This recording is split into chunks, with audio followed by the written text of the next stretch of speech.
right, what's going on? You're listening to or watching King Cam on Ujumbe's podcast, Ujumbe Me's Message. And today's message is facial expression. Facial expressions. This is part 2 of our Black Man of the Nile series. Now, I apologize in advance for cutting this session short, but I had to attend a staff meeting and we had to deal with testing and protocol and things like that. So before we get into it, I want you guys to know I am a high school educator. I teach economics and government. So I'm also a history major, and I currently serve as the mentor, teacher, and department chair. So it is my desire to make this a impactful and wonderful experience. And the way I would teach this course or this session is very similar as to how I would do my regular classes, but you may not get a lot of homework. All right. So let's get into it. Okay. Chapter 1 of the Black Man of the Nile and his family. Somebody's asking, what do you mean facial expression? Right? I'm not talking about your facial expression like such as your smile or your frown, right? I'm using this term in order to express the main idea for chapter 1 of Dr. Ben's work, The Black Man of the Nile and His Family. The intended title of the chapter actually is Who Were / Are the Africans? In this chapter, Dr. Ben is describing the phenotype or the phenotype of the people of ancient Kemet, which was African, right?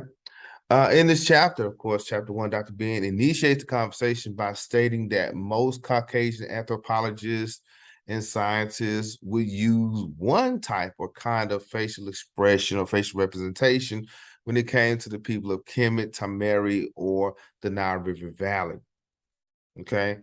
All right. So this type, the type that proves basically their so-called theory that the European or the Mediterranean race were that of the ancient Egyptians. However, they neglect the vast array of other examples and artifacts whose facial expressions were that of African descent. In this chapter, of course, chapter 1, as you're reading, Dr. Ben shows the fact that the people of Kemet were the original indigenous people of Africa. Very similar to when they say, like, Christopher Columbus discovered America, but the indigenous Native Americans was already there, So that kind of concept. For example, now Dr. Ben uses the famous Queen Nefertiti by mentioning that her face on the wall of the Temple of Karnak is totally different than the bust, the famous statue that's in the German museum. Okay, the one on the wall shows her African features, her facial expression and body.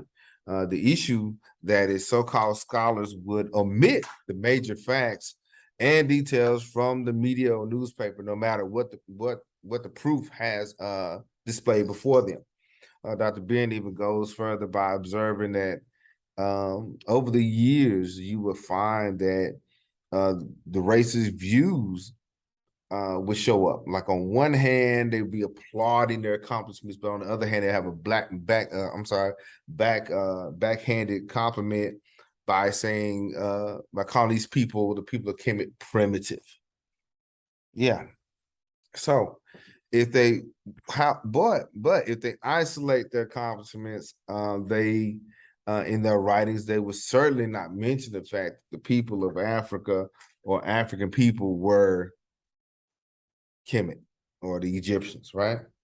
So this is what he's talking about in chapter 1. He's talking about facial expressions, the phenotypes, but he would also move on into how they would describe the frame of King Akhenaten as abnormal.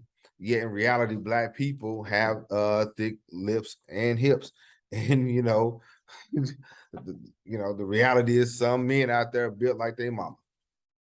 Okay, but turn around and call the Europeans' frame normal. This sort of abnormality, if you will, if you want to call it that was normal among the Africans. Okay, and so he tried to he mentioned how the Europeans and many other scholars would make this an abnormal situation, and he was built wrong, or he was this or that. But But however, despite of the negative information and propaganda that's being poured out, there are some European scholars that weren't ashamed, as he mentioned in his book, that weren't ashamed to mention the fact that the people of Kemet were African.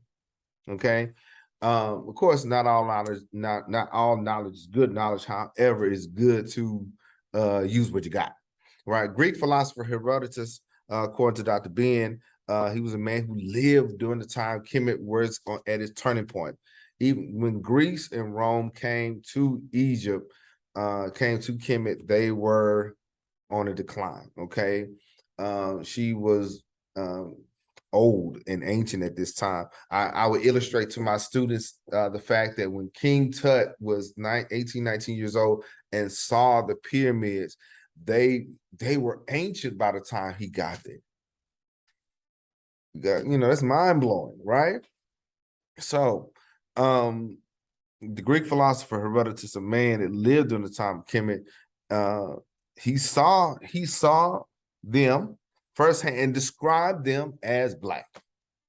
The man that actually lived during this time described them as Black. Sir E.A. Wallace Budge, the translator of the Book of Coming Forth by Day, or popularly known as the Book of the Dead, as well as many other works, mentioned this in his work many times, that these people were African, that these people were he was a Negro or whatever, but the people of Egypt was African. Unfortunately, on the flip side, some of our own people went along with the negative rhetoric of the Europeans. Men such as Professor J.C. DeGault Johnson, a premier scholar of his day, he was well respected, but he fell prey to the Eurocentric view of Kemet, proving that skinfolk ain't always kinfolk. He was going along with the negative talk, with the conversation that these people certainly cannot be Negro, right? But now, since we on that term Negro, the term Negro on page 33 was a term imposed by the Europeans. When a lot of the work that came out concerning Kemet after the Napoleon into the 1800s and 1900s and so on, they added the term Negro. Okay, this name was not used by Africans, according to Dr. Ben and many other Black scholars, like Professor Smalls and many others. This is not how they describe themselves. If we should use the people, if any source, we should use a primary source, right? We should use the people, the same people that describe. Let's use their stuff. Let's use their voice, right? So they call themselves the people of Kemet, Nubians, Tamnisi, Tamari, Anu, and so on. So as scholars and students, we should allow people to describe themselves as they are. Okay, we weren't there. Okay, but when we look at the walls and we look at the statues and look at all these things, yeah, they were Black, right? He even touches on the fact that Kemetic people came from the South. Let me show you a little bit of that. Came from the South. Okay, we'll get into that a little bit later on, but the thing is, he in chapter one, he mentions their facial expression. This is, of course, Akhenaten and his wife Nefertiti. In the Temple of Karnak, this is Narmer, or the Scorpion King Menes, or depends on who's describing him. Okay, this is, I know it's kind of dark, but it shows the prominent African features of his face. And the thing is, he, fun fact, he didn't originate from Kemet. He was from the South. He was from Nubia. And so, but also, the thing is, they would turn around and say, look at these people. They got thin lips and everything else. The reality is, right now, there are Black people that don't have big lips, right? They got thin lips, but they're still Black, right? And this is long before European involvement physically. So there was a rainbow, there was a wide array of people or colors in Africa before European involvement of different facial expression, different phenotypes, and so on. So that is chapter 1. Like I said, I got to do teacher stuff, right? I got to do things like that. But thank you guys for listening. Chapter 1 focuses on the facial expressions of the people of Kemet. As scholars and students, we should allow people to describe themselves as they are. Okay, they want to make themselves white, they would have made them white. They want to make themselves black, they would have did so, vice versa. This is when the true understanding of culture comes to bring us a brighter future. Okay. Once again, you're listening to King Cam or watching King Cam and Ujumbe podcast, Ujumbe Meets Message. And today's message is back to the basics, facial expression. You can like, comment, subscribe. I'm on YouTube, podcasting, everything. If you have any questions, comments, by all means, we can chop it up. But yeah, I encourage you, get this book. This is one of many. I have to make a correction. We are in the African history. We're number 11 for African history. Okay, not there's a platform period, but it's still number 11 for African history.